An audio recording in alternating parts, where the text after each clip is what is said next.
अस्सलाम वालेकुम दोस्तों, मैं हूं मोहम्मद जवेद। आप देख रहे हैं मेरा यूट्यूब चैनल। जो कि ज़िला सरगोदा की तहसील सहीवाल के अंदर मौजूद हैं। तो इंशाअल्लाह ताला याते भाई से मिलकर बड़ी खुशी हुई। यहाँ पे पहुँचे तो इनका चैनल भी है आतिफ हीर व्लॉग के नाम से। आपने इनके चैनल को ज़रूर सब्सक्राइब लाइक भी करना है शुक्रिया। और कमेंट बॉक्स में अपना नाम भी लिखना है। जो मेरे चैनल डक्की पेंडू विलेज की तरफ से आ रहे हैं, आपने ज़रूर डक्की पेंडू विलेज लिखना है नीचे। तो इंशाल्लाह आतिफ भाई कैसे हैं आप? जी अल्हम्दुलिल्लाह, अल्लाह का शुक्र। आप सुनाएं। बिल्कुल खैरियत। आपको मिलकर दिली खुशी हुई है, आप मेरे पास आए हैं। जी जी। और ये मेरे लिए एक बड़ी इज़्ज़त की बात है कि आप बड़े यूट्यूबर मेरे पास आए हैं।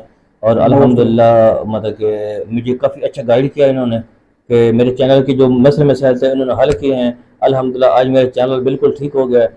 और साथ ही मैं बाकी दोस्तों, बाकी अगर आप मुकम्मल इसकी वीडियो देखना चाहते हैं, हमारे चैनल डक्की पेंडू विलेज या आतिफ हीर व्लॉग का विजिट करें। शुक्रिया।